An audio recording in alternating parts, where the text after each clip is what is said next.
Nada, Vale. muchas gracias por conectaros y nada, por asistir al webinar de acupuntura en el tratamiento del dolor, impartido por Blanca Sandoval. Es profe del Centro de Soporte de Valencia, seminarios, también es profesora a través del campus virtual.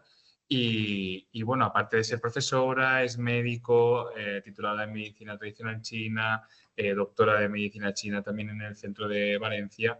Y nada, nos va a dar una ponencia de acupuntura en el tratamiento del dolor. Cualquier pregunta, como habréis escuchado mucho, seguramente la lanzáis por el chat y nada, cualquier cosa, pues eso, yo las voy leyendo y al finalizar la ponencia se lo pasamos a Blanca y a ver qué nos puede contar.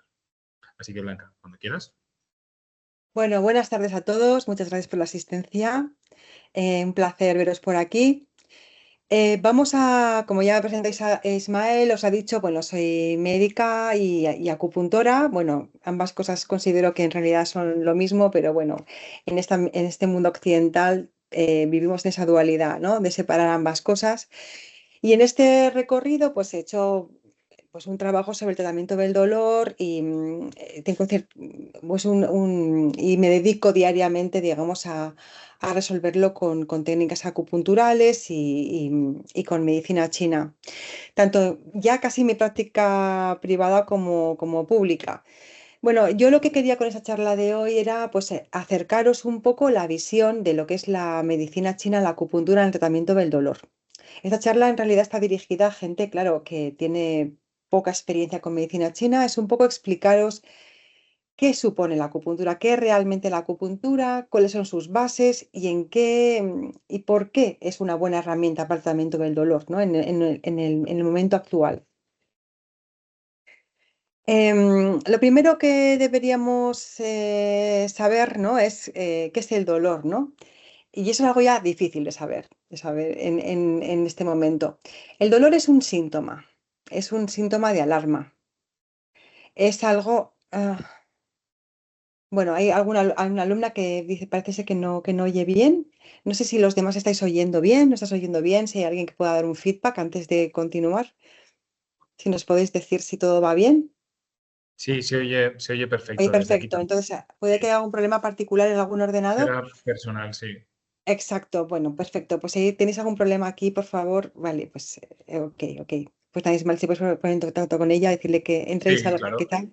Perfecto. Bueno, lo primero que queremos definir es qué es el dolor, ¿no? El dolor es un síntoma de alarma, es algo que el organismo pone en marcha para decir algo va mal. Algo va mal, hay algo que no está funcionando correctamente y tenemos que prestarle atención. Está diseñado para eso. Es un mecanismo de hecho natural. Es yo me estoy quemando y retiro la mano porque tengo que dejar de quemarme la mano. Me doy un golpe en la rodilla y tengo un dolor que me obliga a pararme porque el tejido tiene que repararse, tiene que entrar en descanso. No debo seguir poniendo en marcha ese tejido, ¿no? Em, Eso sería el mecanismo fisiológico. Luego, el problema es que el dolor, una vez que pasamos esa fase de la fisiología, puede entrar en un bucle, en un atasco en el cual se experimenta dolor sin que haya lesión. Por eso hoy en día definimos el dolor desde varios puntos de vista. Decimos dolor nociceptivo, el que se provoca porque has tenido una lesión, ¿no? Y es un dolor, digamos, relativamente reciente. Y luego está otro dolor que podemos decir, bueno, neuropático, aunque no es una clasificación del todo correcta, pero lo he hecho así de cara un poco a explicaros de la manera más simple una posible clasificación del dolor. Un dolor que es más complejo, que está desconectado de la propia lesión y que es un dolor que queda, digamos, como información en el sistema nervioso, una información que queda errónea. ¿M? Puede ser resultado de una lesión de las propias estructuras nerviosas que conducen el dolor. Puede ser un resultado de una hiperestimulación del sistema de alerta del organismo, lo que llamamos el dolor complejo, y puede ser una cosa todavía más complicada, que es el dolor central. El dolor central es cuando nuestro cerebro se ha quedado ya en modo siento dolor. No hay nada que justifique ese dolor, no hay ninguna lesión neurológica, no hay ningún fallo de ningún tipo, pero siento dolor. es ahí cuando tenemos un problema más serio, más complicado de resolver, más difícil de solucionar, ¿no? El dolor central quizás sea el escenario más complicado posible. Claro, en medicina occidental, además, clasificamos ese tipo de dolor, ya veremos un poco cómo lo abordamos, pero nos enfrentamos casi siempre a situaciones en las que no podemos resolver completamente este escenario, ¿no?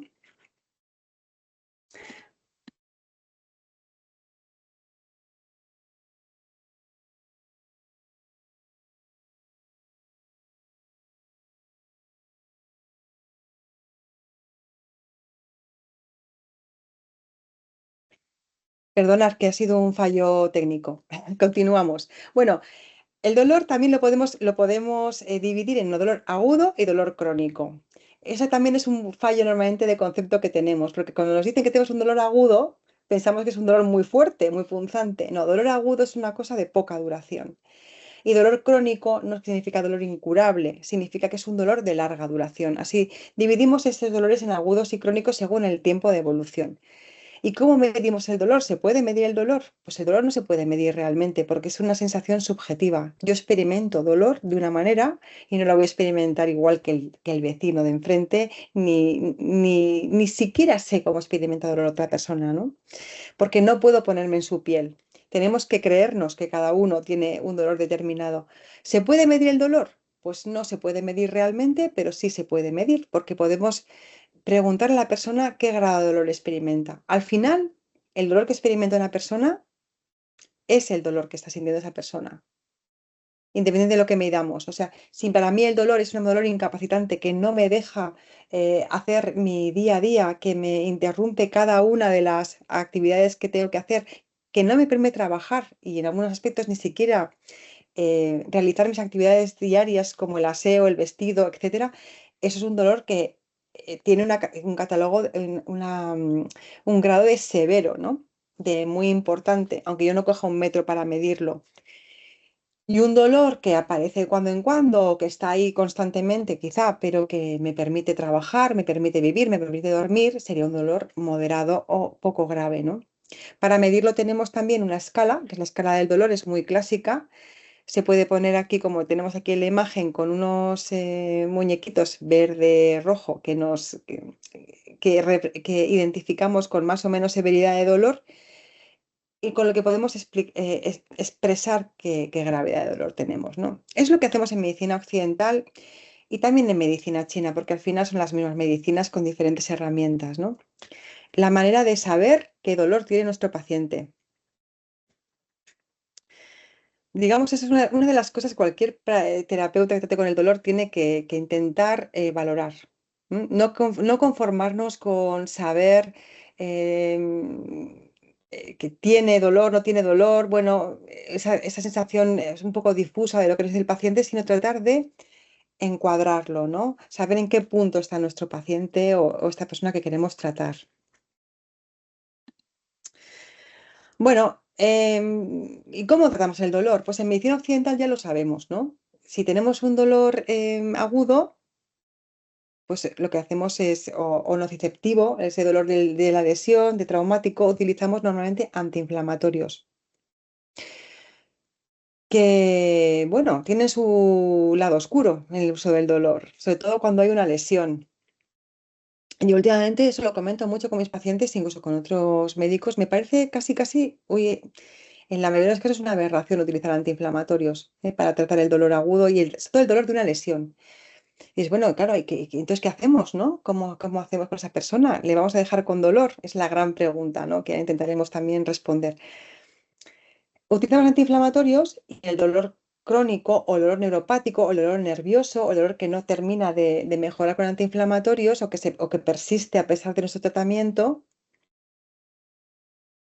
pues damos bloqueantes del dolor. Damos un medicamento que directamente lo que hace es bloquear las vías de dolor. Ya está muerto el perro, se acabó la rabia, ¿no? Como decían antes. Pues esto es la gran clave del fracaso del tratamiento del dolor de la medicina moderna, que solo intentamos acallar un síntoma de alarma, y dejamos que los mecanismos que lo producen sigan en funcionamiento, sigan en marcha. Es como un ejemplo que me ponía a mí un profesor de medicina china en su momento que me gustó muchísimo, que decía, bueno, aquí lo que hacemos muchas veces es ver como si fuéramos en coche, se nos enciende la luz de que nos falta aceite y vemos que el coche va fallando, ¿no? Bueno, ya está. El problema es, ya sé lo que tengo que hacer. Cojo, quito el salpicadero, desenchufo la bombillita de alarma del aceite y ya no se enciende más. Se acabó el problema. Eso es lo que estamos haciendo, ¿no?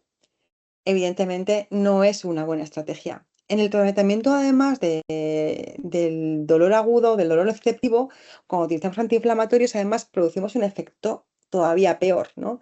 Porque cuando se produce una inflamación en el organismo, ocurren dos cosas. Primero, la inflamación es un intento del organismo de limpieza del tejido que está dañado. No es algo maligno que tenemos que combatir a toda costa, es algo que se produce para reparar. Y lo primero que hace es quitar el tejido dañado y lo segundo es poner en marcha sustancias que van a reparar ese tejido. De hecho, hoy en día está muy de moda y cada vez se utiliza más una terapia que se llama PRP, terapia regenerativa, que utiliza factores proinflamatorios para regenerar el tejido, precisamente para poner en marcha esos factores reparativos del tejido. Cuando utilizamos antiinflamatorios vamos en contra de ese tipo de mecanismo. Así que lo más lógico es que de alguna manera perpetuamos o empeoramos esa lesión. Eso es muy habitual también, ¿no? Que nos ocurra. No es una buena estrategia. Es decir, puede ser una estrategia en algún momento de urgencia, ¿no? De decir, bueno, pues no sé qué hacer, pues le doy esto porque no puede más, o tiene un dolor terrible, tiene que dormir, pues le doy esto temporalmente mientras resuelvo su problema para que la persona pueda descansar. Bueno, eso puede ser una buena estrategia, pero no intentar pretender, además, que estamos curando o resolviendo un problema solo acallando ese síntoma. Aparte de absurdo, es lo que nos está llevando, como digo, al fracaso de la terapia del dolor. De esa manera tenemos tanta gente en Occidente con secuelas de problemas y con dolor crónico que no se puede tratar, que no se resuelve. Así que ahí llegamos a este enfoque, ¿no? La acupuntura, una alternativa. Hay alternativas de muchos tipos y la acupuntura es una de ellas. De hecho, bueno, hay algunas terapias modernas de tratamiento del dolor que derivan de la propia acupuntura. Esto no lo he puesto en la presentación, pero es algo que vale la pena tener en cuenta. Bueno, esto es la definición un poco de acupuntura, es el consenso. ¿Qué es la acupuntura, no? Pues sabías que era el dolor, ¿qué es la acupuntura? La acupuntura es un procedimiento terapéutico, técnico, que se desarrolló hace miles de años y que consiste en la inserción de pequeñas agujas en puntos específicos del cuerpo para ir corrigiendo determinados desequilibrios, ¿no? Del organismo. Estos puntos pues tienen efectos neurobiológicos concretos, ¿no? De hecho, cada punto tiene sus propias particularidades y su propia acción sobre el sistema nervioso y sobre la respuesta que da sobre un tejido concreto. Y no en el punto de acupuntura, sino a distancia de ese punto de acupuntura o sobre zonas del organismo muy específicas. Eso es lo curioso, ¿no? Claro, ¿qué pasa con la acupuntura? ¿Cómo la ve el sistema médico occidental, no? Pues la ve como algo, pues con un gran sesgo, con muchos prejuicios en general. Sí es verdad que cada vez se tiende a aceptar más, porque ya es algo que no se puede ya negar, ¿no? Su efectividad. Hay tanta evidencia, tantos estudios, tanta investigación, que el que diga que eso no funciona, pues ya no tiene ni pies ni cabeza. Pero sin embargo, todavía hay esa especie de resaca de toda una época en la que se ha utilizado una serie de argumentos absolutamente falaces para desacreditar la acupuntura. Uno de ellos ha sido pues, que la acupuntura, al tener una nomenclatura muy específica, que viene además de la época medieval china y que no se ha modificado, pues si no se analiza un poco no se comprende bien. Claro, si a mí me dicen, bueno, a mí me pasó cuando empecé a practicar acupuntura, que me estaba todo rarísimo, ¿no? Y no acababa de entenderlo, hasta que comprendí que se estaba refiriendo a procesos fisiológicos reales.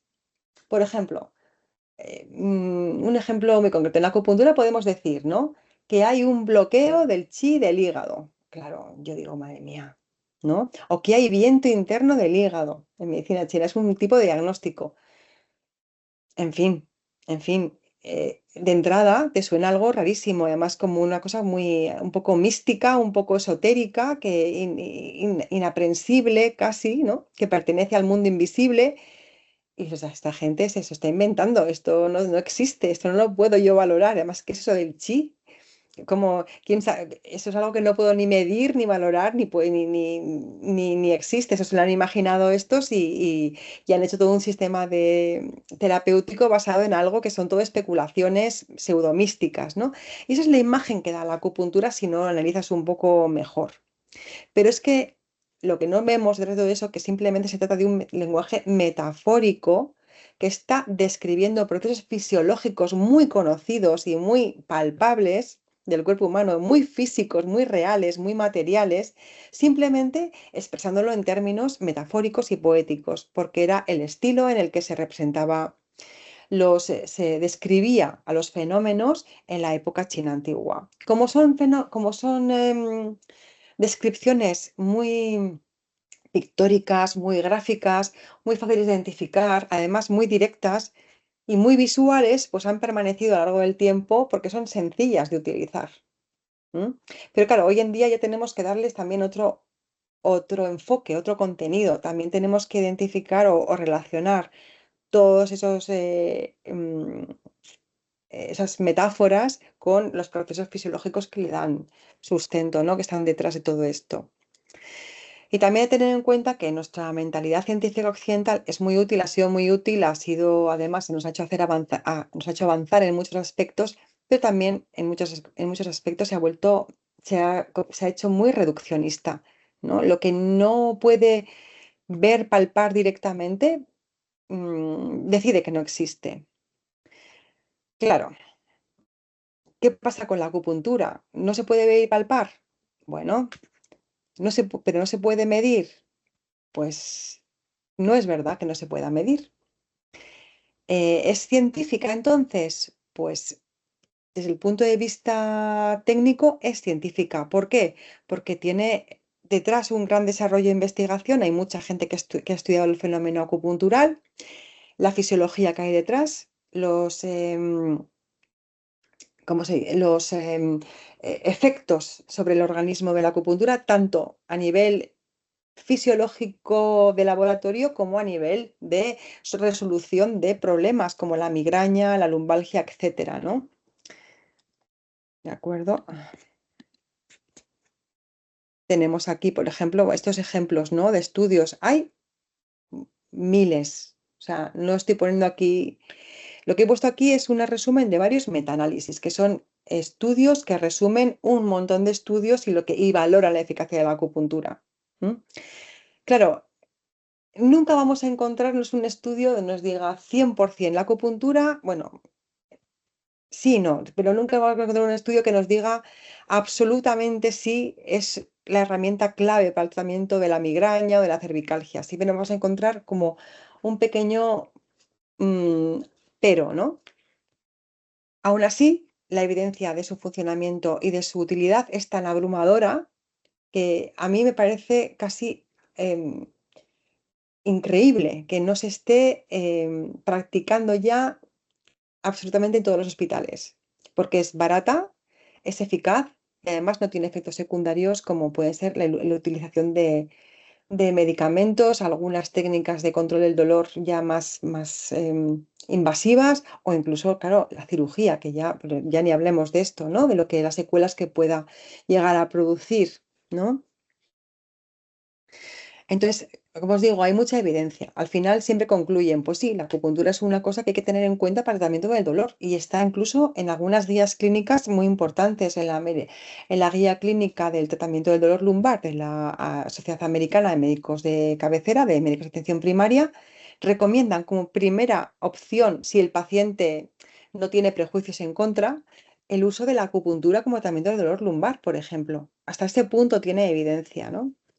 O sea que sí que hay una medición, ¿no? De la acupuntura, de los efectos de la acupuntura en el dolor. Sí que hay una base sólida para tratar de utilizarla y darle más desarrollo.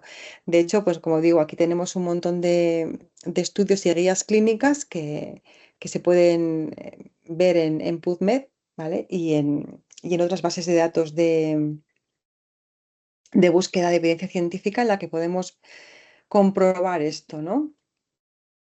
Y además, también hay hay una evidencia basada en estudios de fisiología base en el uso y la utilidad de la acupuntura en el control del dolor. Y además, esto empezó hace muchísimo tiempo, en los años 80, incluso un poco antes. El gran iniciador de esos estudios fue un tal Pomeranz, que empezó nada menos que en el 78, ¿eh? Y empezó a publicar ya con bastante potencia, 79, a partir de ese momento, años 80, 90, y ha publicado muchísimo. Este señor se empeñó en ver, a ver exactamente qué pasaba cuando ponías una hoja de acupuntura y qué efectos producía en el organismo y en los nervios. Y demostró muchas cosas. Primero, que sí producía un efecto analgésico, porque tú ponías una aguja de acupuntura en un sitio y se producía em, un aflujo de neurotransmisores de control del dolor directamente ahí. Entonces, eso no es ningún placebo, estás viendo cómo está ocurriendo esto, ¿no? Lo segundo que comprobó Pomeranz fue que había algunos puntos que producían ese efecto de control del dolor a distancia. Por ejemplo, el tratamiento de un dolor de muelas utilizaba puntos de la mano que corresponden a un meridiano que conecta, según la teoría de la medicina china, con la zona de los dientes, y al poner este punto de acupuntura o estimularlo eléctricamente se producía una analgesia. Y además demostraba que en esa zona concreta se producían unos cambios bioquímicos, un aflujo de neurotransmisores de control del dolor.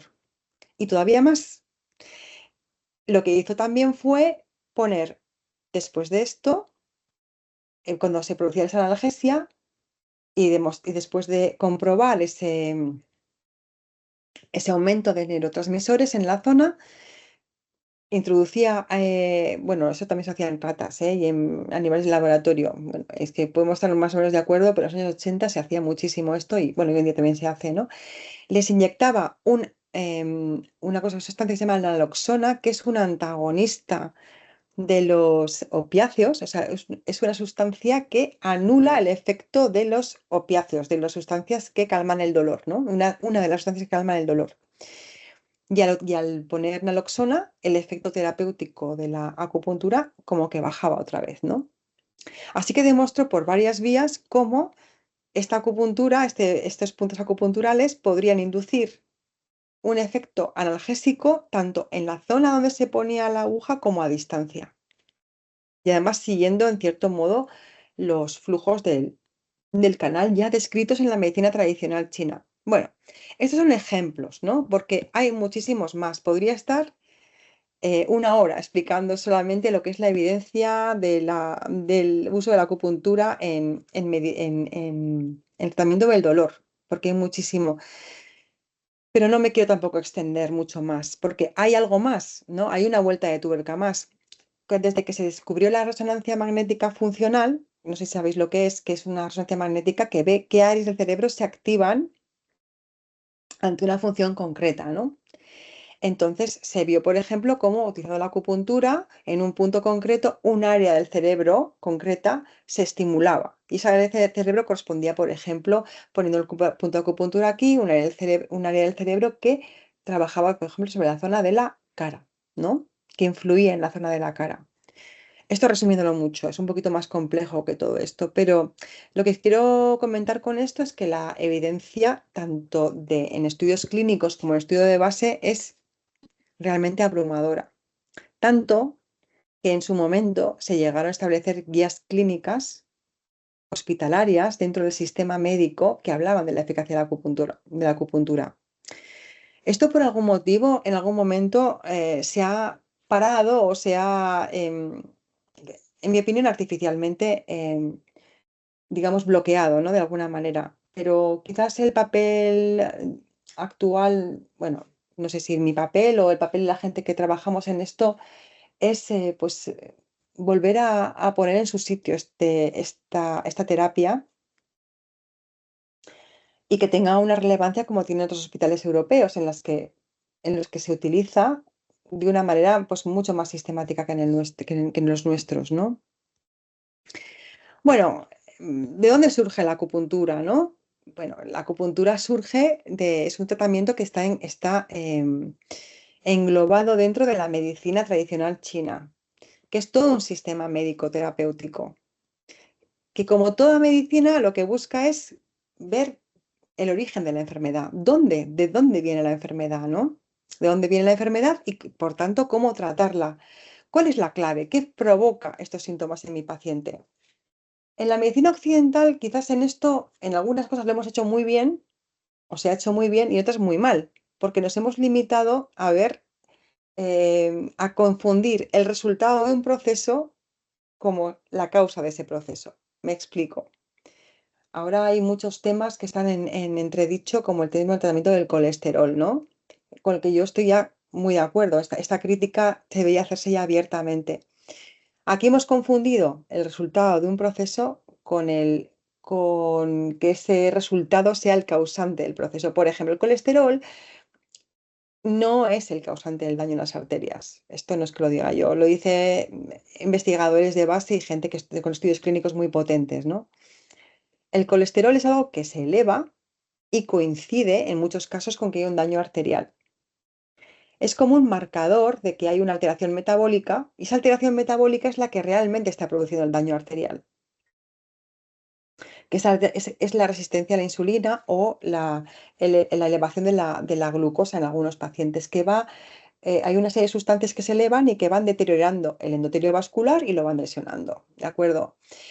Claro, en ese proceso además se eleva el colesterol, que lo único que hace, en algunos casos, es pues intentar tapar el daño de las arterias, poniéndose como especie en un tapón que está formado de muchas cosas y además en parte de colesterol. Entonces, claro, la conclusión es muy fácil. Ya está. Esta persona tiene el colesterol alto, tiene un tapón de colesterol, ya está. Lo que hay que hacer es bajar el colesterol.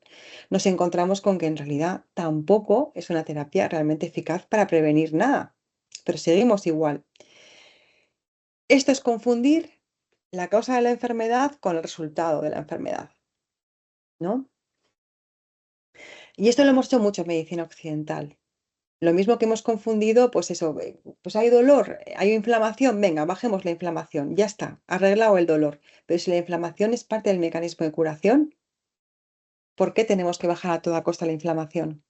En algunos casos sí que es verdad que hay que bajar la inflamación, porque si se va de las manos puede dañar el organismo de una manera muy severa e irreversible. Es cierto, no es que sea tampoco esto en términos absolutos, pero si yo tengo un esguince o tengo una lesión por un traumatismo en un codo, en una rodilla, lo primero que tengo que hacer no es bajar la inflamación, bueno, con una molécula que lo que hace es inhibir el mecanismo de reparación. Además, lo que tengo que hacer es eh, estimular los mecanismos de drenaje de esa zona inflamada para que se vaya liberando el exceso de líquido acumulado o de sangre acumulada. Y segundo, estimular el mecanismo de reparación, que el proceso vaya lo más rápido y mejor posible. Esto sería lo inteligente y, sabiendo lo que sabemos hoy, lo sensato. Sin embargo, no lo estamos haciendo así, ¿no? Entonces, la medicina china, igual el punto fuerte es que lo que intenta ver es la enfermedad desde su origen, desde la disfunción de un patrón concreto, ¿no? El desequilibrio que provoca ese síntoma. ¿Y cómo lo hace? Pues primero viendo al cuerpo humano como parte de la naturaleza. Somos como una especie de microcosmo con una serie de leyes, una serie de patrones que son muy similares a los patrones que rigen los fenómenos naturales y que pueden alterarse de la misma manera que se altera, por ejemplo, los factores climáticos o naturales externos, ¿no? Somos como un pequeño mundo en el que una alteración de nuestros circuitos pues, puede producir ese tipo de cambios que nos llevan a la enfermedad y que se manifiestan unos síntomas, ¿no? Y los síntomas son más que no son la propia enfermedad. Si yo tengo un dolor de cabeza, el dolor de cabeza no es la enfermedad. Eso es un síntoma. Mi enfermedad es otra. o es que tengo un atrapamiento en mis cervicales, o es que tengo una mala respiración, o es que tengo un bloqueo metabólico, o es que mi hígado no está funcionando bien y suelta una serie de sustancias. Todo esto puede ser. Mi enfermedad no es mi dolor de cabeza, ¿no? Y ahí es donde la medicina china, pues creo que tiene un enfoque pues muy inteligente, ¿no? Con esto no quiero decir que la medicina occidental no valga para nada y sea fatal, al contrario, es magnífica y tiene cosas magníficas. Lo que pasa que le falta una pata o dos, y esta pata o dos es observar los síntomas y este tipo de procesos como parte de un proceso como parte del proceso que lo originó, e ir un poco más al origen, a la causa, ¿no? Al inicio. Bueno, sabemos todos, ¿no? Que es una medicina china es muy antigua, que se inició, los primeros textos conocidos son pues casi pues 3 siglos antes de Cristo, son muy, muy, muy antiguos. Y en esos textos ya se habla de todo un cuerpo médico doctrinal que ya estaba en desarrollo. Lo interesante de esto es que no es algo que se ha quedado así, que se quedó así a lo largo del tiempo, ¿no? Se basó de hecho, además se ha ido desarrollando a lo largo del tiempo, ha ido evolucionando y mejorando. ¿A base de qué? De experimentación, observación, mejora de los tratamientos, ¿no? Y mejora además de los propios diagnósticos. Aunque sí que es verdad que hay elementos clave, originales, en los que no se modifican nunca porque se supone que son casi leyes de la naturaleza, por decirlo de alguna manera, que nos explican los textos chinos antiguos. Sí que en los tratamientos vamos adaptándonos, ¿no? Y además combinándolos con la medicina moderna. ¿M? De acuerdo. A ver, por tanto, bueno, podemos decir de la medicina tradicional china, bueno, el acrónimo es MTC. A partir de ahora, pues os voy a poner en la diapositiva siempre MTC, que significa medicina tradicional china. ¿De acuerdo? Bueno, es un sistema de diagnóstico y tratamiento de las enfermedades, ¿no? Como hemos visto, basado en intentar describir cuál es el patrón de desequilibrio, basado en un entender el cuerpo humano como un conjunto de procesos que están en equilibrio, ¿no? No solamente en que, esto está mal y arreglo esto, pero luego desarreglo lo otro, ¿no? Como hacemos en medicina occidental a veces, sino que todo está interrelacionado. Y si me falla la vista es también porque tengo un problema igual del hígado. Esto es lo que dice la medicina china, ¿no? Y no me dedico solo a intentar corregir mi problema visual, sino que trato de mejorar el funcionamiento hepático. De esa manera, pues enfocamos en la recuperar la salud, pues recuperando el equilibrio. Y dices, bueno, es que eso del equilibrio suena muy místico, ¿no? Muy que hago yoga y vivo en el mundo espiritual. Es que no, el equilibrio es una cosa dinámica que debemos conservar porque es lo que nos mantiene vivos. ¿M? Y no es nada místico ni pseudomístico, es el propio cuerpo que nos indica que es una ley que debemos mantener, ¿no? Que debemos observar. La acupuntura la hemos explicado antes, ¿no? Cómo se define en medicina occidental, pero bueno, dentro de la medicina china es una de las herramientas de la medicina china, quiero explicar, no es toda la medicina china, la acupuntura, algo que también confundimos mucho. La medicina china tiene como herramientas terapéuticas la fitoterapia, las plantas, combinación de plantas, que es además un sistema muy complejo y muy potente de tratamiento. Y otras técnicas como la acupuntura, la moxibustión y las ventosas, por ejemplo, que van orientados a corregir, digamos, la circulación de la energía en una serie de áreas concretas del organismo y que determinan una serie de cambios fisiológicos, ¿no? Claro, la acupuntura, la fitoterapia va directamente a corregir el desequilibrio más hacia los procesos metabólicos, por decir así, ¿no? Pero la acupuntura, en realidad, lo que trata es de corregir el organismo desde el punto de vista de su electricidad, por decirlo de una manera, ¿no? Y esto no es algo inmaterial o místico o especulativo. El cuerpo humano está formado de electricidad. Es un constante, es un circuito eléctrico en realidad. Es material, pero tiene un sustento eléctrico. Sin electricidad el cuerpo no funciona. Todas nuestras neuronas funcionan gracias a un chispazo, una corriente eléctrica que están mandando constantemente. Nuestros músculos, nuestro corazón, nuestro cerebro, por supuesto. Todo eso es un campo eléctrico y además que está conectado entre sí, ¿no? Y como todo campo eléctrico, sabemos por la física que forma un campo electromagnético, ¿no? Ese campo electromagnético sí se podría medir. Y claro, ¿y por qué no manipular? ¿Y por qué no corregir? ¿Y por qué no entender que puede tener bloqueos, zonas donde no se está comunicando bien, zonas que no están transmitiendo la información correctamente, o zonas de cortocircuito, o zonas que están produciendo un puenteo eléctrico? ¿Por qué no podemos entender esto así, ¿no? Es algo tan físico, tan natural y tan objetivable, tan real. Pues esto es lo que pretende hacer la acupuntura, entender el cuerpo, como entendemos el cuerpo como un cableado eléctrico que forma parte de todos los procesos del organismo y ese cableado puede afectarse. Y a través de ese cableado, si corregimos esas comunicaciones, si corregimos esos circuitos, podemos corregir esos desequilibrios del organismo. Eso sería la acupuntura, resumiendo mucho, ¿no? Es como hacer un poco de electricista. Es trabajar sobre la parte física, sobre la parte, no la parte química de la molécula, sino la parte del funcionamiento eléctrico, que es tan real como todo lo demás. De acuerdo.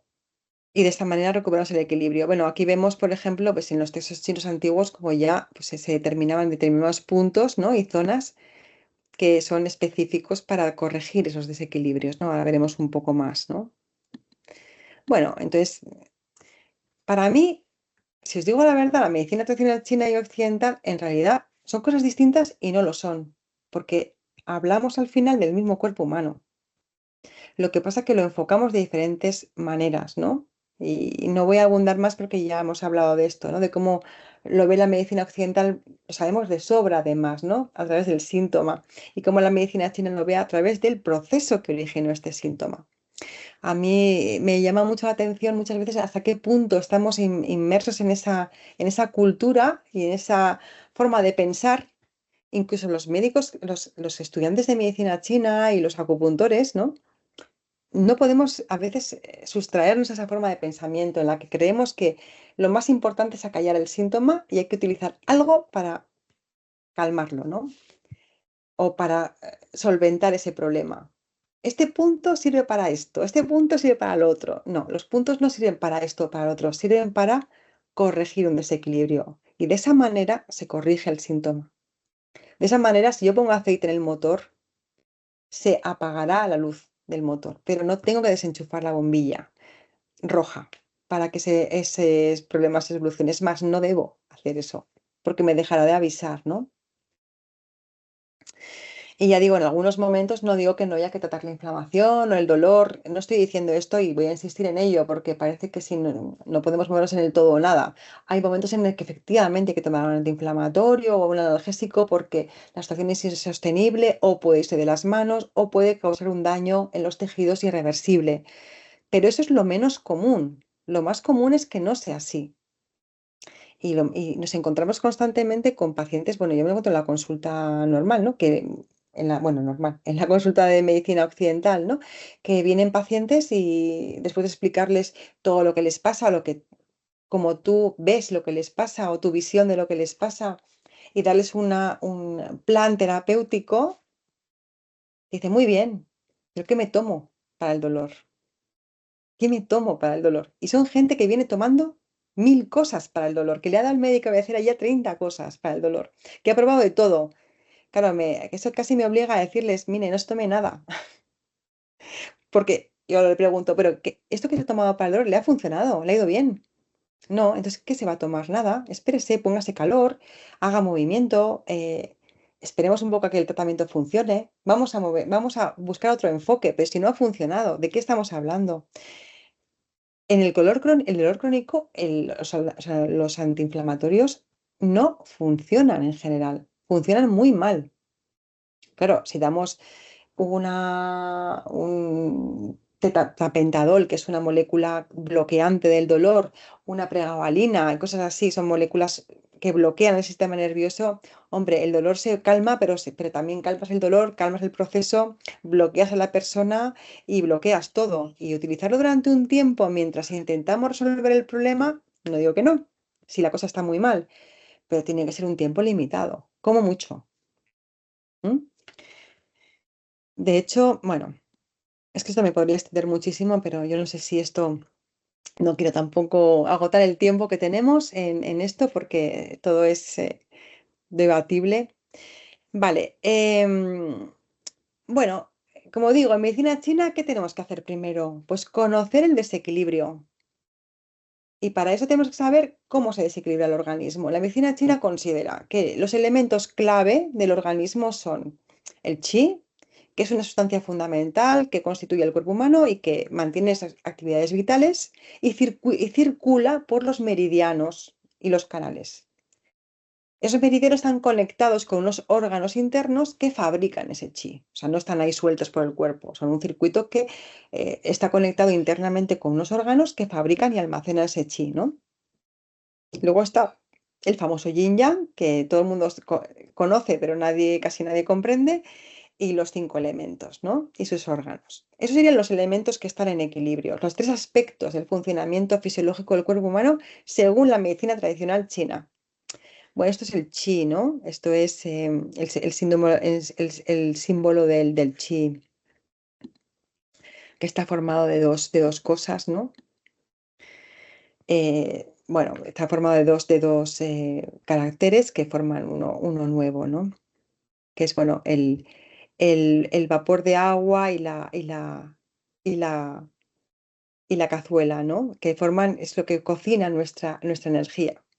Entonces, lo que quiero también explicar del chi es que, claro, el chi, para una persona que no está dentro de este estudio, de esta práctica, suena como algo, pues eso, raro, algo que alguien se inventó, ¿no? O que no existe, pero sí que ¿cómo va a existir el chi? ¿Pero qué es eso el chi? ¿Quién ha medido el chi, no?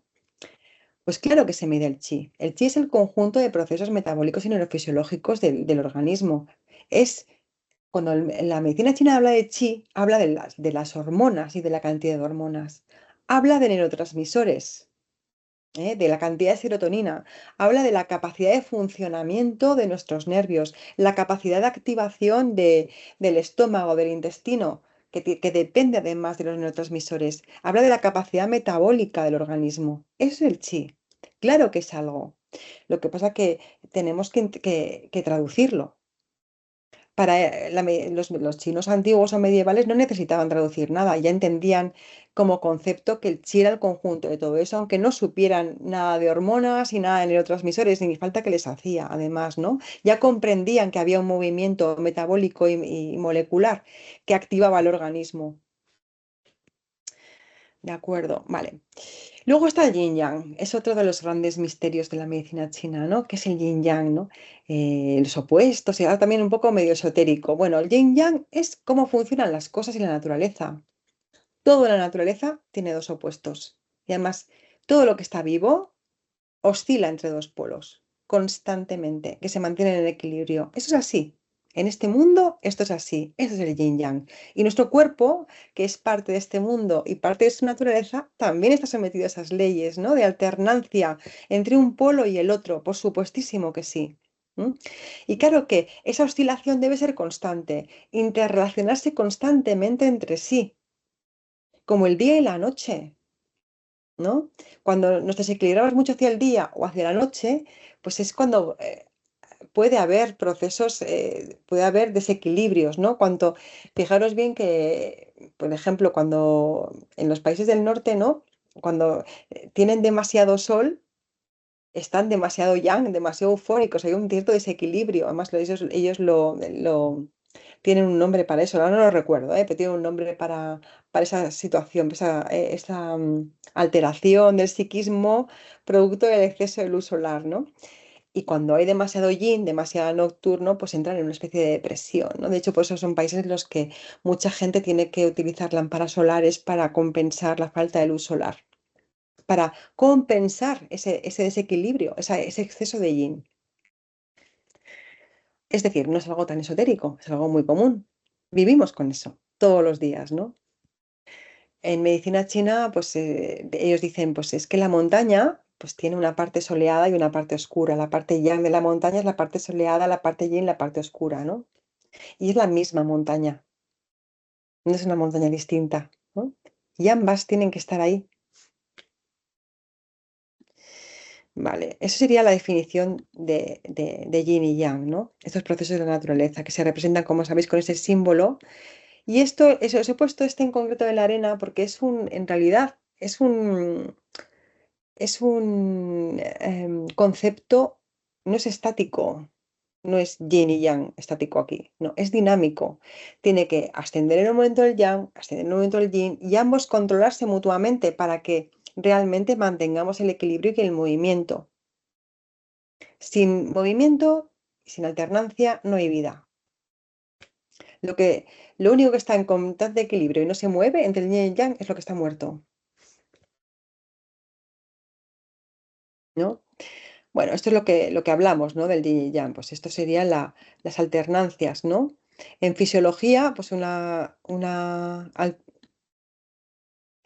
me vais a perdonar esto de la presentación porque es que siempre, no sé por qué se me desconfigura cuando lo pongo en estas plataformas y no sé cómo solucionar este problema. Pero bueno, creo que se lee y es suficiente, ¿no? Bueno, el día a la noche, el calor, el frío, ¿no? Constantemente están en alternancia.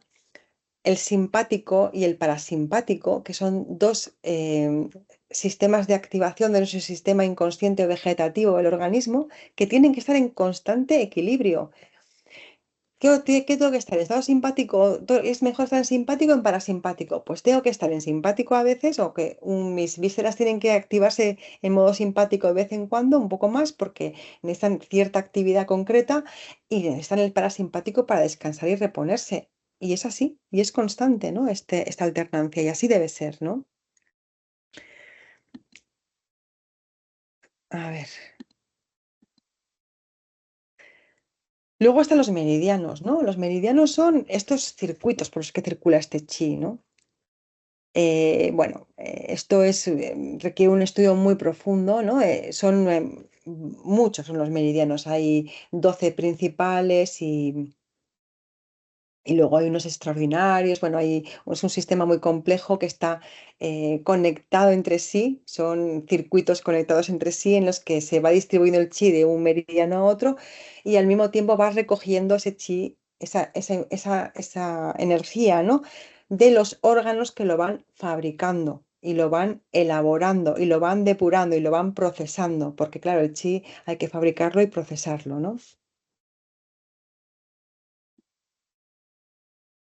Y luego están los órganos que son los formadores de ese chi. En medicina china hablamos de 5 elementos que parece algo muy arcaico también. A mí en principio me lo pareció, ¿eh? No digo que no, porque me recordaba un poco cuando estudiaba en filosofía lo de los griegos que hablaban de los elementos y tal. Digo, madre mía, vamos para atrás, ¿no? En vez de para adelante. Pero no, es una manera de entender el organismo muy inteligente, en realidad, porque cada uno de los órganos tiene una naturaleza y entre ellos tienen que interrelacionar y conformar en realidad todos los procesos del organismo. Entonces, en medicina china lo que hacemos es ascribir a cada uno de los órganos un elemento. ¿M? Hay órganos de naturaleza yin y de naturaleza yang. Los yin son los que crean el chi, los que lo fabrican, los que lo forman. Y los yang son los que almacenan o procesan de alguna manera ese chi, ¿no? Y cada órgano yin está asociado o acoplado al órgano yang con el que forma pareja. ¿M? Y cada uno de los órganos, tanto yin como yang, tiene un meridiano asociado a ese órgano que recorre determinada parte del organismo, ¿no? Eso sería un resumen general de qué son los meridianos, ¿no? Aquí tenéis una tabla donde se ve estos órganos yin y yang Si yo esta presentación les pasaré el PDF a Ismael para que os lo distribuya si os interesa, pero quiero decir, es información básica para que la tengáis, no es muy común, muy conocida y la pasaré que esté bien configurada, no como en la presentación y os digo que siento como que me pase esto siempre, pero es que no sé cómo evitarlo en esta plataforma concreta. Bueno, lo curioso de los órganos en medicina china es que cuando conformas el chi, se entiende que ese chi además tiene una actividad para hacer funcionar un órgano, una parte fisiológica, pero también un órgano sensorial, una emoción y una parte de la actividad psíquica. Es muy interesante esto, ¿no? Es decir, em, vamos a poner, por ejemplo, el hígado, ¿no? El hígado es un órgano que tiene una actividad. Está asociado al elemento madera, es un órgano yin, fabrica un chi. Un chi es el chi que, digamos, provoca el movimiento. Además, se dedica a almacenar sangre, cosa que también coincide con la medicina occidental o con la fisiología occidental. De él depende el movimiento de casi todos los procesos fisiológicos, ¿no? El chi es el iniciador del movimiento. Este sería el hígado. Pero el hígado, al fabricar ese chi, no solamente está orientado a mover esa sangre, mover esos procesos fisiológicos, sino que también está encargado de nutrir a un órgano sensorial. Que se fabrique bien ese chi supone que tengamos buena vista. Si falla ese funcionamiento del chi, pues tendremos, aparte de deficiencias en el movimiento del organismo, bloqueos en diferentes zonas del organismo y además una mala visión, ¿no? Eso sería el hígado. Pero además, ese hígado tiene que ver con la emoción. Esa emoción, eh, si ese hígado no funciona bien, estará mal controlada. La emoción asociada al hígado es la ira. Entonces, un hígado en mal funcionamiento, pues supondrá una mayor una persona más enfadada, más frustrada, con más mala, mala actitud, ¿no? Ante las cosas. Al mismo tiempo, esa ira, esa cólera, esa frustración pueden provocar que ese hígado no funcione bien. Es decir, también se considera en medicina china que las emociones producen un mal funcionamiento de los órganos. Esto hasta hace relativamente poco tiempo en la medicina occidental se consideraba una tontería. Ahora se ve con claridad que es así. Se acepta con total naturalidad. Y eso se dijo ya en medicina china hace 3000 años y tranquilamente. Hoy eso nos ha costado a nosotros muchísimo tiempo entenderlo. Y hoy en día se entiende que es verdad. Pero en la medicina china ha habido un paso más lejos, es asociar emociones concretas o alteraciones emocionales concretas con ese mal funcionamiento de ese órgano, ¿no? Desde el punto de vista energético, cuidado, no hay que entender que tengamos, si decimos en medicina china que tienes un problema del hígado, no quiere decir necesariamente que ese hígado tenga una inflamación, o sea, un hígado graso, o tenga algún problema estructural. Pero sí nos podemos encontrar muchas veces con que si hacemos un estudio metabólico de ese hígado, cosa que no se hace habitualmente en medicina occidental, veamos fallos en las fases de procesamiento metabólico de las toxinas que hace el hígado, por ejemplo, ¿no? Sabéis que no sé si sabéis que el hígado es un gran laboratorio de depuración y de control de de la toxicidad interna, ¿no? Elimina toxinas y promueve la eliminación de las mismas. Entonces, em, ese mal funcionamiento puede suponer, ¿no? Una alteración en el organismo. Y esto, en medicina china, se llama viento del hígado.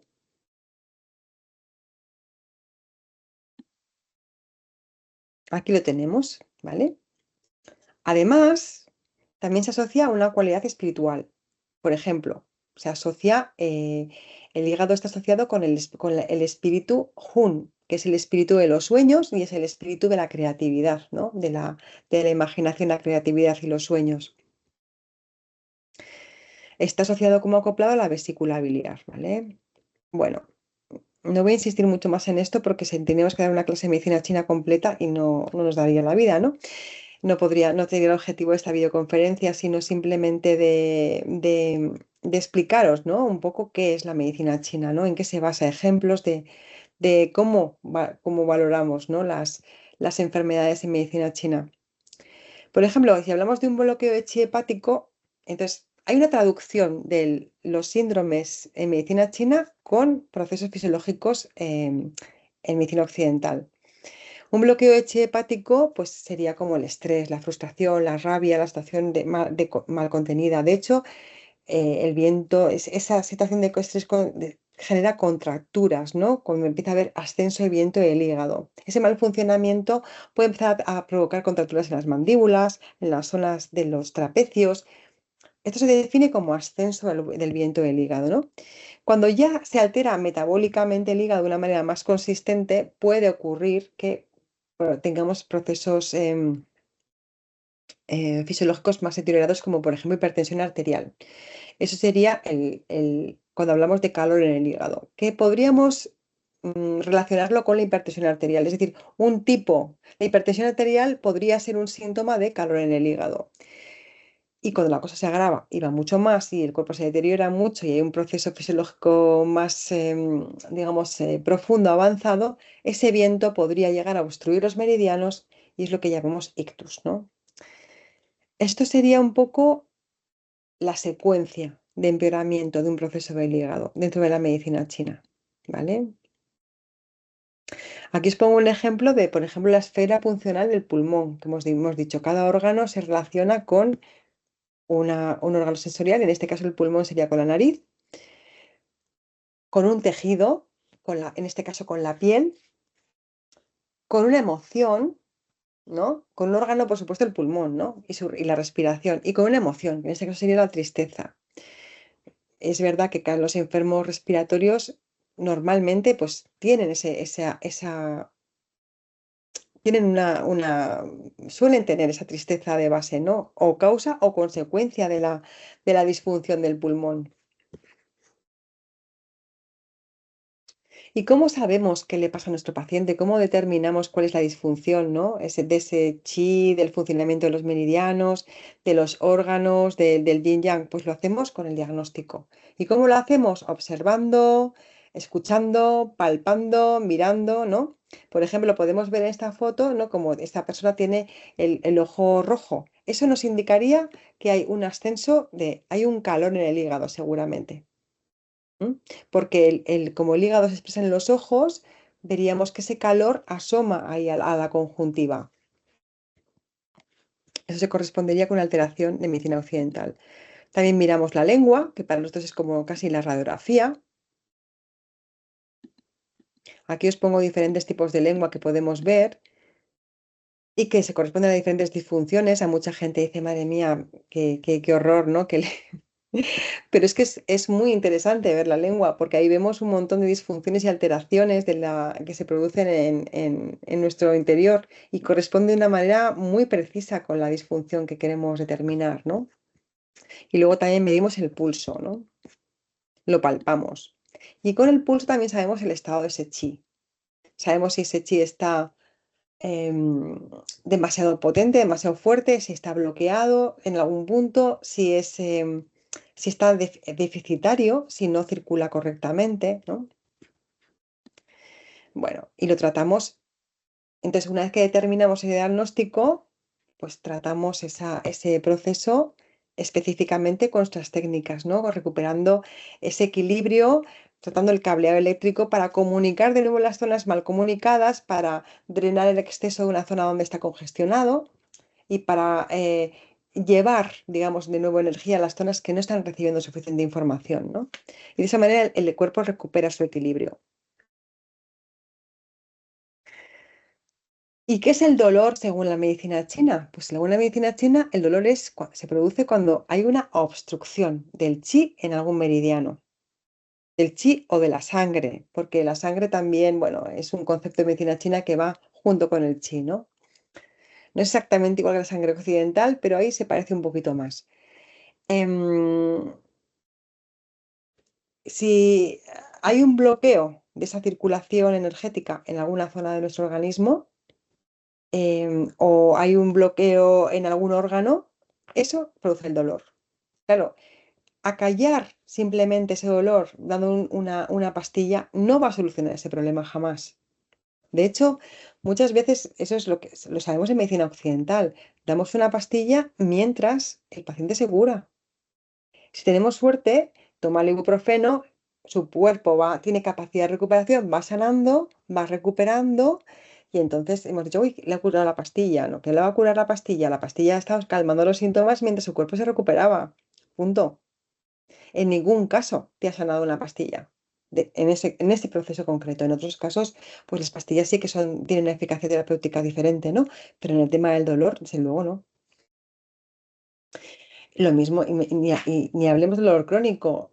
Es verdad que en el dolor neuropático a veces el sedar los nervios produce como una especie de calma, una cierta tempestad neurológica que puede ayudar al proceso curativo, ¿vale? Ahí no es tan tajante, pero también podemos utilizar la acupuntura para esto. Podemos calmar esa tempestad neurológica perfectamente para que no se cronifique, para que no se quede el cerebro atascado en la sensación, en el mecanismo de aquí pasa algo, cuidado, aquí pasa algo, cuidado, emito dolor, aquí pasa algo, cuidado, cuando ya no pasa nada, ¿no?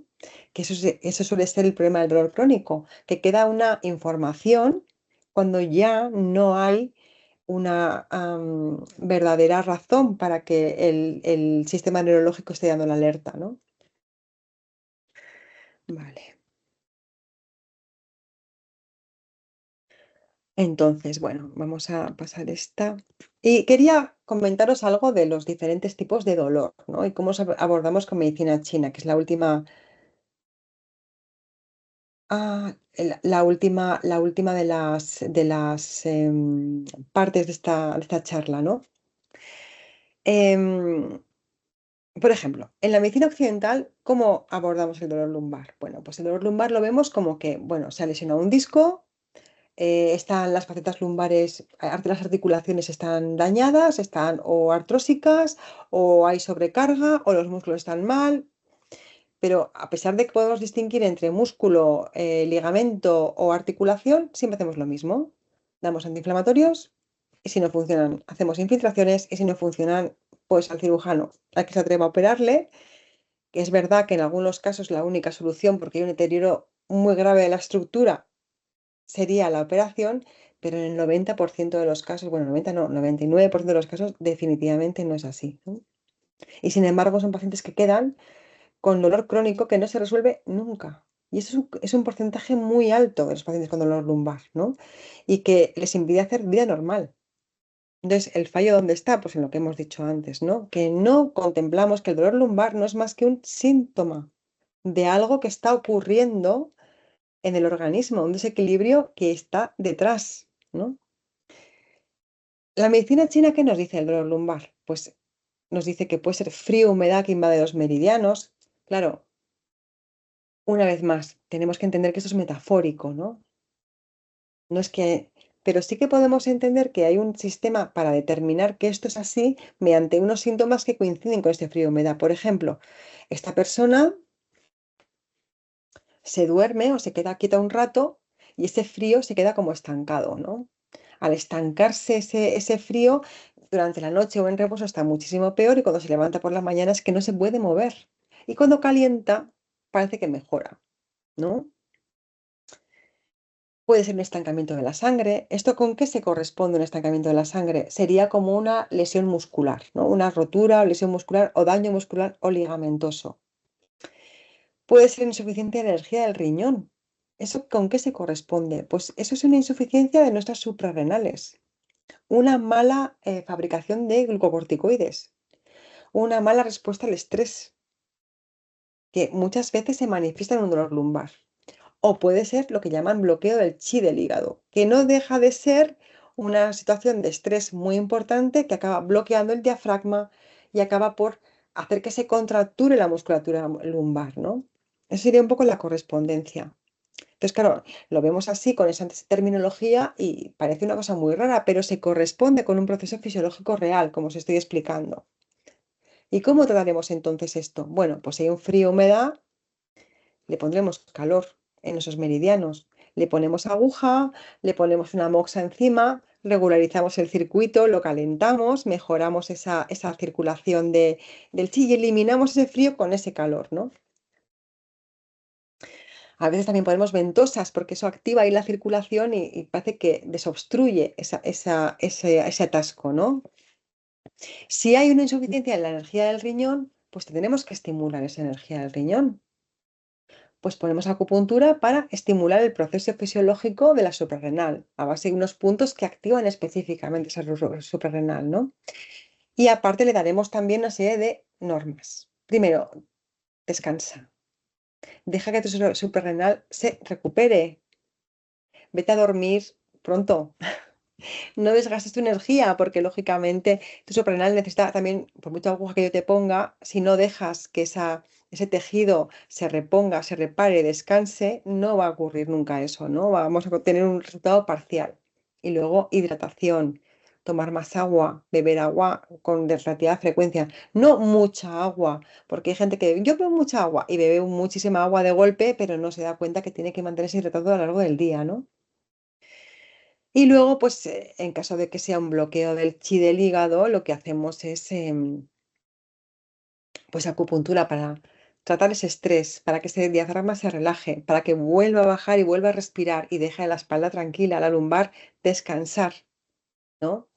Y si hay un estancamiento de la sangre, pues, que es un problema muscular, pues utilizaremos técnicas para, que ese músculo vuelva a su fisiología habitual.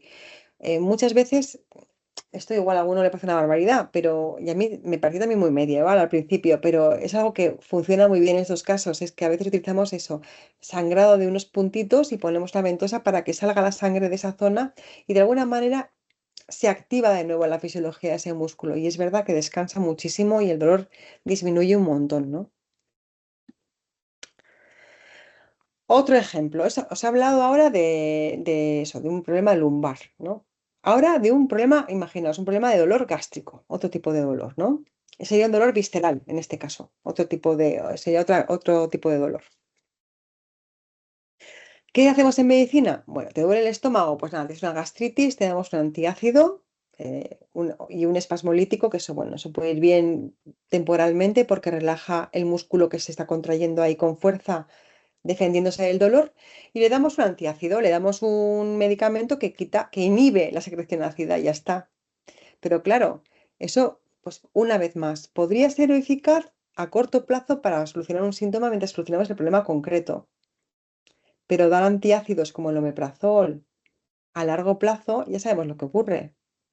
Ya se está viendo, pues problemas de deterioro cognitivo, hipomagnesemia, atrofia del estómago, problemas secundarios.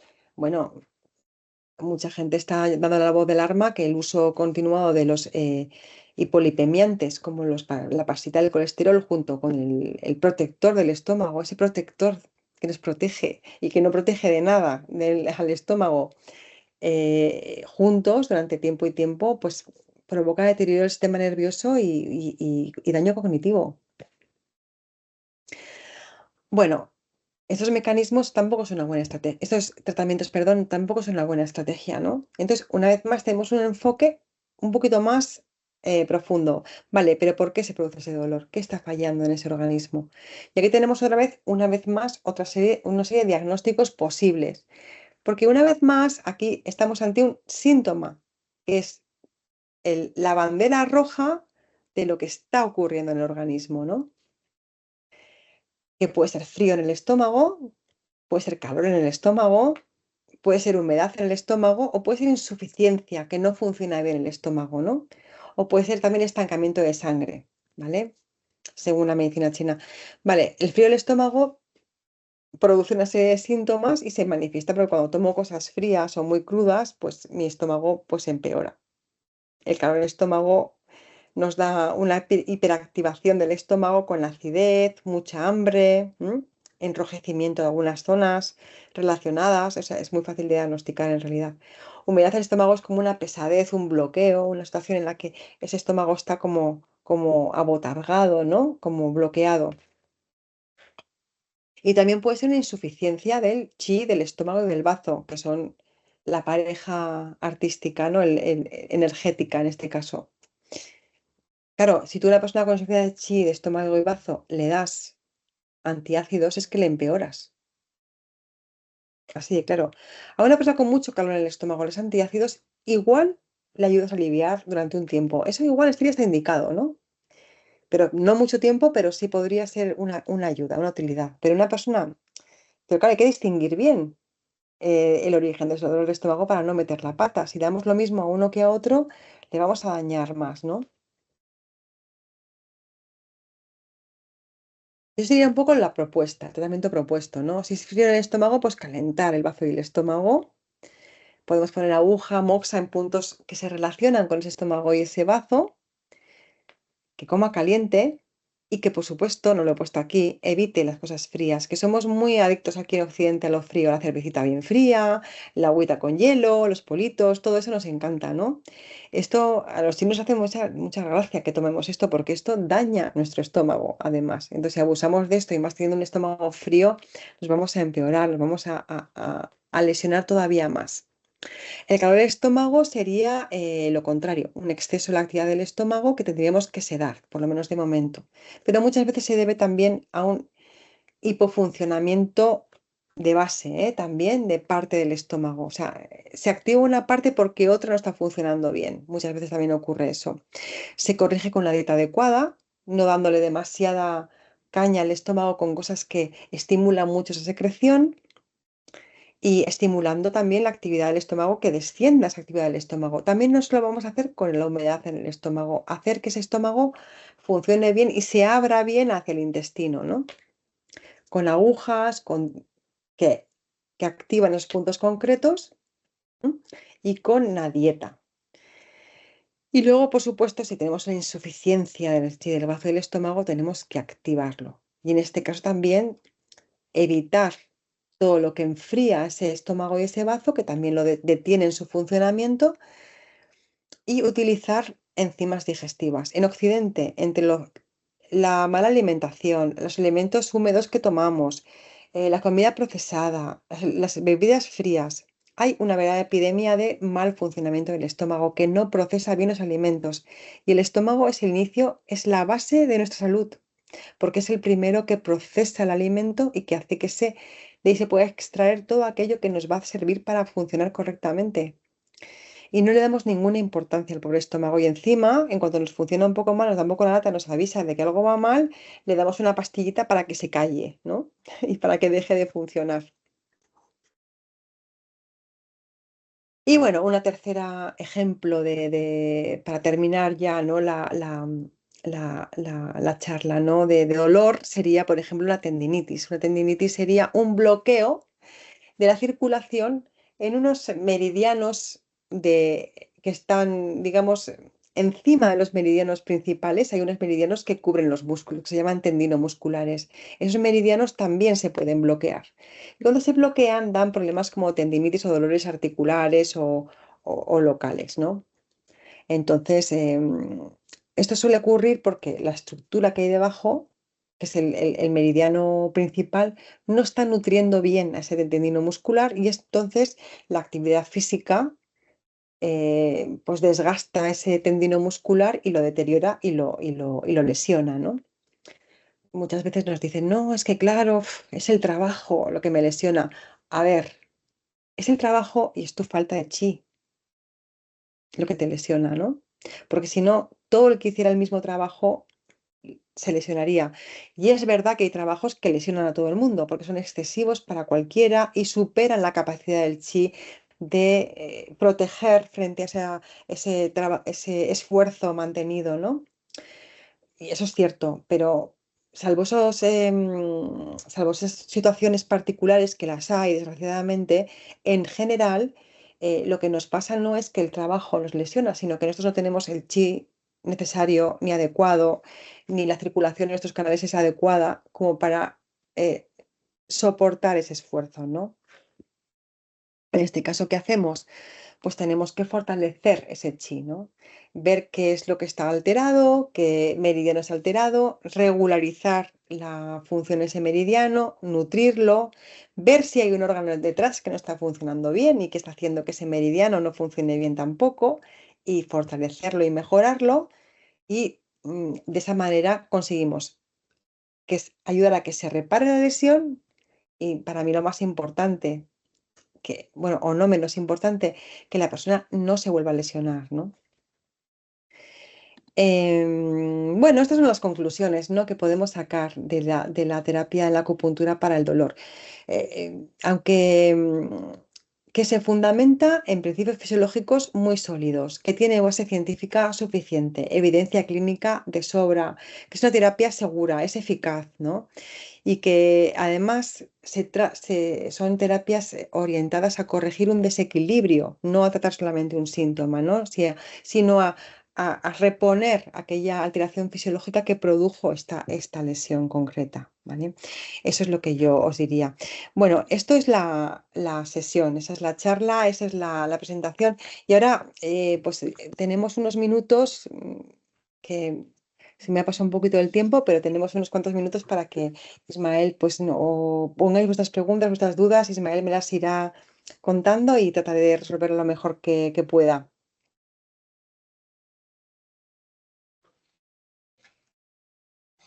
Muy bien. Pues mira, nada, por aquí te aplauden, Blanca. Muchas gracias. Me alegro de que os haya servido de ayuda. Gracias.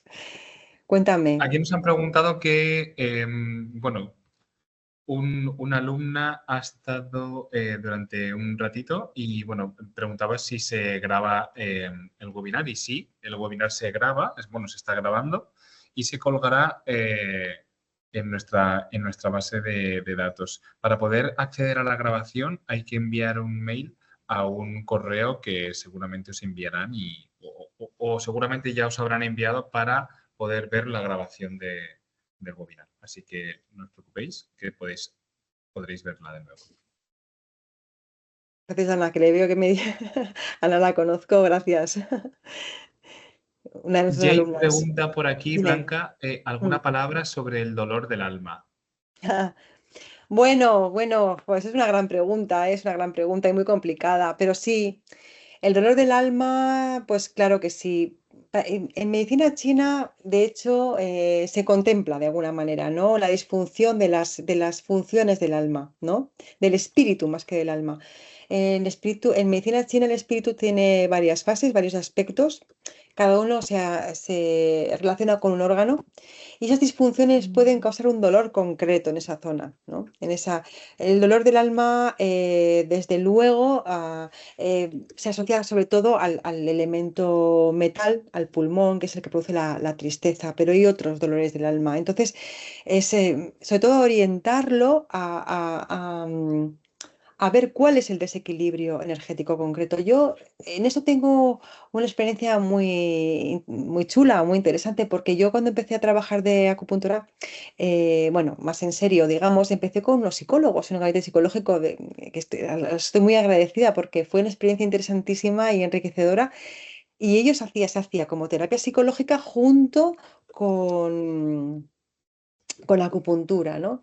Y la verdad es que, de alguna manera, el corregir el desequilibrio energético les ayudaba a procesar la parte mental y avanzaba mucho más rápido. Fue una experiencia muy interesante. O sea, es decir, eh, el proceso mental también es asociado y emocional está asociado a una disfunción energética, de alguna manera, ¿no? Que puede ser causa o consecuencia, pero el corregirlo sustenta como la posibilidad de que esa persona pueda elaborar una solución, ¿no?, emocional. Muy bien. Vale, por aquí también nos preguntan, ¿qué nos puedes decir? Me imagino que será sobre el dolor menstrual en pacientes jóvenes. Claro. Bueno, también el dolor menstrual sería, pues sí, tendríamos que enfocarlo igual que hemos visto en los otros ejemplos, ¿no? Dolor menstrual, otra vez es un síntoma, ¿no? Y nos explica que algo está ahí bloqueado. está bloqueado y que no está funcionando bien, que el proceso del ciclo menstrual en algún punto está interrumpido. ¿Por qué razón? Pues según la medicina china, pues porque hay un exceso de frío que bloquea eso, que nos daría unos síntomas concretas. El dolor se asociaría a determinadas cosas como ciclos más largos, coágulos en la regla, una serie de características que nos indican que es por frío, por ejemplo, ¿no? Ahí entonces no sería, tendríamos que poner sobre todo calor en la zona y hacer algo específico para calentar y mejorar ese frío. ¿M? Podría ser por insuficiencia de energía, que también nos daría una serie de sintomatología, por ejemplo, reglas muy escasas, o que el dolor se produzca en un momento determinado, pero que luego, en el momento en que la regla baja más abundantemente, ya quiero decir, acaba el dolor. Esto también nos indicaría esa disfunción concreta. ¿Qué tendríamos que hacer ahí? Pues activar esos meridianos para corregir ese desequilibrio. ¿M? Entonces, claro, una vez más tenemos que basarnos en un diagnóstico de cuál es la disfunción que provoca ese dolor. Vale, muy bien. Vale, por aquí tenemos otra pregunta. Raquel le pregunta, si hay un dolor, sea crónico o agudo, ¿se altera el SEN de ese órgano afectado o depende de la sintomatología? No siempre se altera el Shen, no siempre se altera el Shen. Mm. Si es crónico, si es agudo, desde luego, no necesariamente. Puede estar el Shen alterado de antes y haber producido claro, el Shen es el espíritu, ¿eh? Para el que no lo sepa, y puede haber una alteración emocional que ha ido desgastando, en cierto modo, la energía de ese órgano que fabrica esa energía protectora, por decirlo así, ¿no? Que evita el bloqueo. Y entonces, claro, al estar esa función alterada, pues ha permitido que se bloquee y aparezca el dolor, ¿ok? El trigémino por accidente de tráfico he leído ahí, ¿no? Entonces, claro, sí podría ser. Lo que pasa es que puede haber una causa previa, pero también es cierto que un dolor crónico nos puede hacer entrar en una disfunción energética que altera el Shen, por supuesto que sí, altera el espíritu, claro que sí. Y un dolor tipo facial muy fuerte que no nos deja descansar, definitivamente nos puede alterar el Shen, claro que sí. Mm. Entonces ahí tendríamos que abordarlo. Claro, ahí sí que, por ejemplo, si el dolor es muy fuerte, pues a veces no es suficiente con empezar con acupuntura. Mira, ahí sí, igual habría que utilizar analgésicos para como paliar un poco este dolor mientras podemos ir resolviendo el problema de base. Mm, mm. ¿Vale? Vale, por aquí también tenemos otra pregunta. Nada, A dice ti. Joan Bruno, gracias Blanca. Una pregunta, ¿se están haciendo muchos esfuerzos por correlacionar los efectos de la acupuntura con los procesos fisiológicos según las describimos en la medicina occidental moderna? ¿Crees que es también importante avanzar en las correlaciones con los elementos más intangibles de la MTC? Pone un Claro. ejemplo, Mm. pero vamos, yo creo que sí, directamente. Sí. Claro, por supuesto. Sí, sí, totalmente de acuerdo. Claro que sí. Es con lo que hizo Pomeranz, ¿no? También intentar ver cuál es la fisiología concreta, ¿no? Bueno, Ujú. un ejemplo concreto sería el estudio de los meridianos. ¿M? Porque ahora mismo los meridianos no sabemos exactamente o sea, bueno, sabemos y no sabemos, ¿eh? Sabemos exactamente qué sustrato físico tienen. Hasta cierto punto, porque una de las experiencias de Pomeranz luego, digamos, ampliada por sus seguidores y otros neurofisiólogos que estudiaban el fenómeno acupuntural, vieron que los puntos de acupuntura, por ejemplo, eran zonas bueno, que los meridianos de acupuntura parecía que eran zonas de menor resistencia eléctrica. Claro, si hay menos resistencia eléctrica en una zona, por ahí va a circular la corriente eléctrica, ¿no? Va a recorrer esa zona. Si tú pones entre dos puntos y en el circuito estableces un recorrido donde hay menos resistencia eléctrica, la electricidad va a ir, como el agua, por donde menos resistencia hay, evidentemente, ¿no? Y encima los puntos de acupuntura estaban justo en zonas donde todavía había más hundimiento. De hecho, el punto de acupuntura en chino, chue, o bueno, no sé pronunciarlo perfecto, significa agujero, hendidura. Y los puntos de acupuntura están en zonas de hendidura, en zonas hundidas donde hay como una mayor comunicación con el interior del organismo, ¿no? De alguna Ya. manera. ¿Vale? Muy Entonces, y los interesante. canales de acupuntura también interesante suelen ir entre las fascias, ¿eh? O sea, entre zonas interfasciales muchas veces. ¿Vale? ¿No? Eso es un ejemplo de correspondencia fisiológica de los fenómenos esos intangibles con la medicina china. Nos queda muchísimo, ¿eh? por determinar todavía, pero Ya. se van viendo cosas. Muy bien, tenemos a Álvaro Salceno Rufo. Dice, hola, muchas gracias de antemano, muy buena charla. Y alguien con hipertensión con todas las pruebas fisiológicas negativas, ¿qué podríamos hacer? ¿Tratamos el hígado? Posiblemente, posiblemente. Lo primero hay que hacer un diagnóstico. Claro, esto es lo que te digo. La hipertensión no deja de ser una manifestación, Claro. ¿eh? Una vez más aquí, ¿de acuerdo? Entonces, esa manifestación tenemos que ver a qué corresponde, con qué corresponde. Muchas veces corresponde con el hígado, puede corresponder con el riñón también, ¿eh? Con la disfunción crónica del riñón, cuidado, sobre todo en el anciano. Entonces, a veces, claro, eso es mucho más complejo, ¿no? Habría que explicar mucho más medicina china para entender el fenómeno de la hipertensión, pero digamos que podría ser ambas cosas.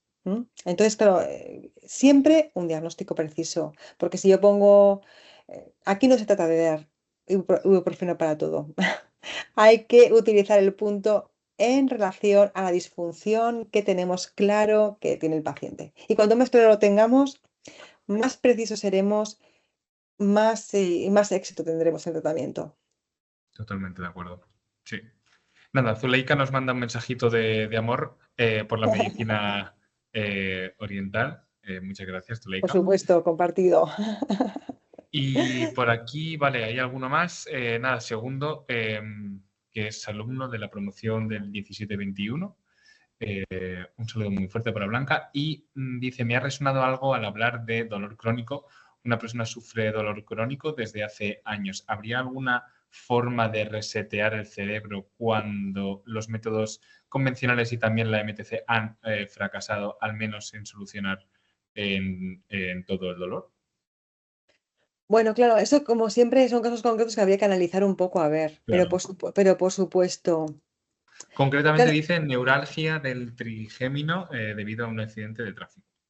claro, claro, son los casos más complicados, ¿eh? Muchas Mm, veces la manera de resetearlo es, de alguna manera, sedar de una manera el nervio durante una temporada. Mira, si ahí te voy a decir algo, en estos casos, ¿no? Si no ha funcionado nada, ni la medicina, no sé qué, analgésicos ni nada, ya te voy a decir que ahí iría a la medicina occidental en una cuestión muy concreta que sería la radiofrecuencia pulsada. Eso lo tengo claro, porque eso sí que hace un reseteo del dolor. Después de eso, además, muchas veces puedes corregir, esa es una situación mucho mejor para poder corregir la disfunción que sea de esa zona de bloqueo y que ese paciente no vuelva a tener problemas porque si solamente haces la radiofrecuencia trigeminal, anulas el dolor, al paciente le calmas y le va estupendamente, pero el bloqueo sigue ahí y, ya. y saldrá por algún lado. Entonces sería interesante hacer eso y luego mirar bien dónde está la congestión de los meridianos para tratarla y regularizarla. A veces es un círculo vicioso, es verdad que la energía del trigémino es de las peores cosas para tratar muchas veces, ¿no? Mm. Y por último, una preguntita de José Antonio de media, como norma general, ¿cuánto tiempo han de estar las agujas puestas en los puntos? Bueno, normalmente están de medias unos 20 minutos, ¿vale? 20 minutos, media hora. Pero también nosotros consideramos que depende del estado energético del paciente, porque esto también, aunque no demos pastillas, tenemos que considerar una dosis, ¿no? de tratamiento. Tenemos que dosificar en función de la cantidad de energía que tiene ese paciente. Yo no puedo movilizar mucha energía en un paciente que tiene poca. ¿M? Tengo que estimular de una manera suave, una persona muy anciana, muy débil, tengo que poner poquitas agujas de manera suave para movilizar lo que hay y poco a poco ir estimulando. Y una persona con mucha fortaleza puede movilizar mucho más. Pero digamos que de media suele ser de 30 minutos. Muy Mm. bien, muy bien. Bueno, pues yo creo que lo dejamos ya aquí, Sí, ¿no? lo tenemos todo respondido. Nada, dar las gracias a todos a todos y todas por la asistencia, y sobre todo también a estas personas que nos mandan, pues eso, agradecimientos por el webinar. Saludos y nada, en cualquier caso que queramos tener más información de la medicina tradicional china, queramos estudiar, tenemos 5 centros en toda España. Actualmente formamos también a nivel internacional. Y nada, os voy a dejar por aquí el enlace de la página web de la escuela para que desde ahí podáis escoger el centro de soporte que más os interese y en donde queráis preguntar tanto sobre la charla que ha impartido, sobre el webinar que ha impartido Blanca o sobre los estudios. Sí que es cierto que no vamos a tener el nivel de Blanca, pero bueno, algo vamos a poder hacer. Estoy seguro. O más, o más. Bueno, Voy a muchas pasarlo gracias a por todos, de aquí. verdad.